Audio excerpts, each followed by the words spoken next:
Hello friends, જય શ્રી કૃષ્ણ. મારા કિચનમાં તમારું સ્વાગત છે. આજે આપણે બનાવીશું કાચી કેરીનું વઘાર્યું કે બટાક્યું. વઘાર્યું તો લગભગ બધાને જ ભાવતું હશે. તે ખૂબ જ ઓછા સમયમાં બનીને તૈયાર થઈ જશે.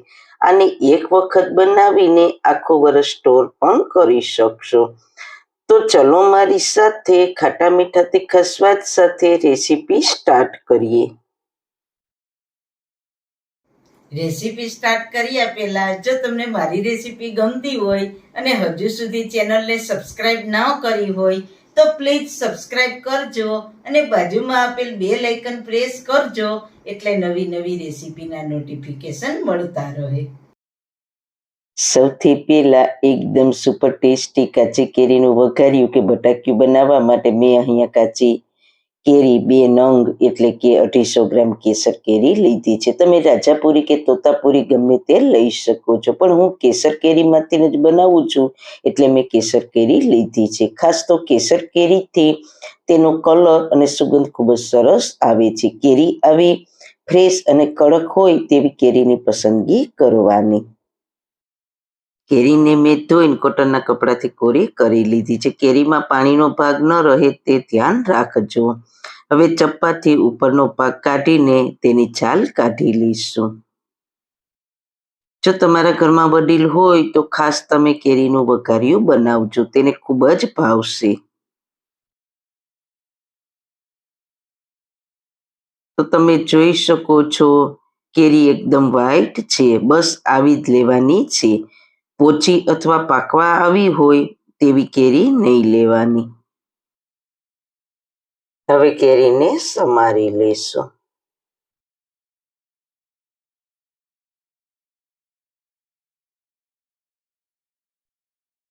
આવા મીડિયમ સાઈઝના ટુકડા કરી લેશું. ટુકડા સરસ રીતના થઈ ગયા છે. હવે વઘાર માટે એક જાડા તળિયાવાળી કઢાઈમાં 2 ટેબલસ્પૂન તેલ ગરમ મૂકીશું. તેલ ગરમ થાય એટલે અડધી ચમચી રાઈ મેથી નાખીશું. મેથી તમે જરૂર ઉમેરજો, તેનાથી અનેરો સ્વાદ આવશે. રાઈ મેથી તતળી જાય એટલે અડધી ચમચી જીરું નાખીશું. 4-5 લવિંગ અને એક તજનો ટુકડો નાખીશું. તજ લવિંગની ફ્લેવર વઘારિયામાં ખૂબ જ સરસ લાગે છે. 2 લાલ સૂકા મરચાં નાખીશું. ને બધી સામગ્રીને તેલમાં સાતળી લઈએ અને ગેસની ફ્લેમ સ્લો રાખીશું. અડધી ચમચી હિંગ નાખીશું. હિંગ તો નાખવી જ, હિંગ વગરનું અથાણું નકામું છે. હવે તૈયાર કરેલા કેરીના કટકાને ઉમેરીને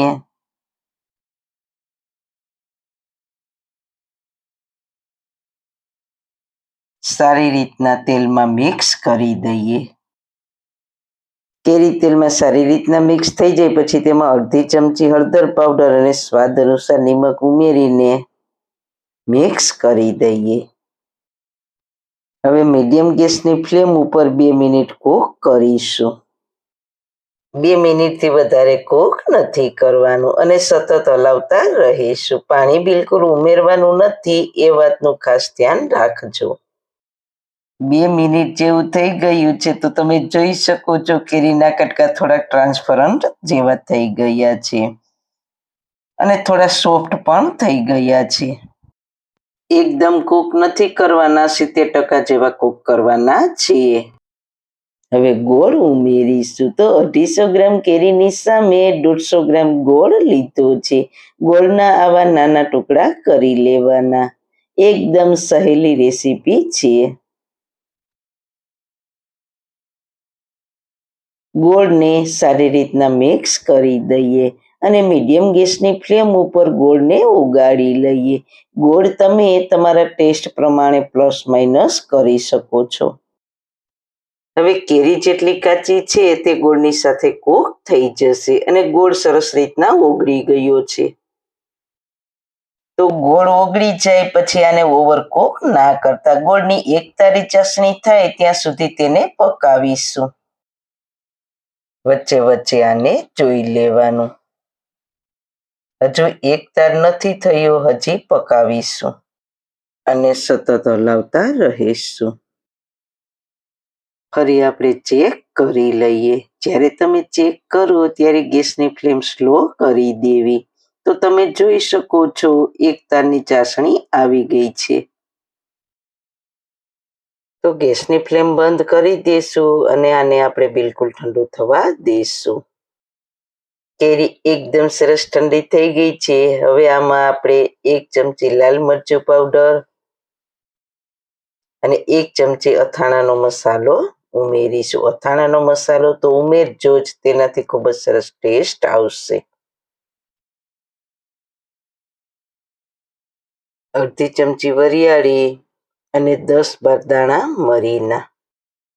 આ અથાણાના મસાલાની રેસીપી મેં આગળ શેર કરેલ છે. આ મસાલો એક વખત બનાવીને આખું વર્ષ સ્ટોર કરી શકો છો. બહુ બધી વેરાયટી બનાવવામાં ઉપયોગમાં આવે છે. વેરાયટી તમે મારી ચેનલ પર જોઈ શકો છો. બધું જ સરસ રીતના મિક્સ કરી લઈએ.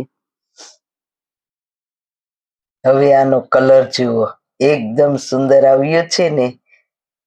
એટલું ટેસ્ટી બને છે ને કે તમે રોજ ખાતા હશો ને તેના કરતાં ડબલ રોટલી ખાઈ જશો. તો જરૂર એક વખત ટ્રાય કરજો. આમાં આપણે જરા પણ પાણી નથી નાખ્યું, એટલે તમે તેને 1 વર્ષ સુધી સ્ટોર પણ કરી શકશો. અને હા, ખાસ કાચની બરણીમાં સ્ટોર કરવાનું. તો તૈયાર છે આપણું એકદમ ટેસ્ટી કાચી કેરીનું વઘાર્યું. તો તેને સર્વિંગ બાઉલમાં સર્વ કરીશું. સર્વ કરવા ટાઈમે જુઓ તેનો લુક, એકદમ મસ્ત, જોતા જ ખાવાનું મન થઈ જાય તેવું બન્યું છે.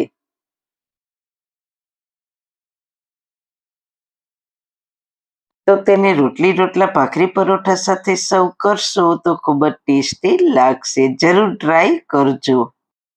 તો સારું ખાઓ, ખુશ રહો. આવી સરસ રેસીપી જોવા માટે તમારો ખૂબ ખૂબ આભાર.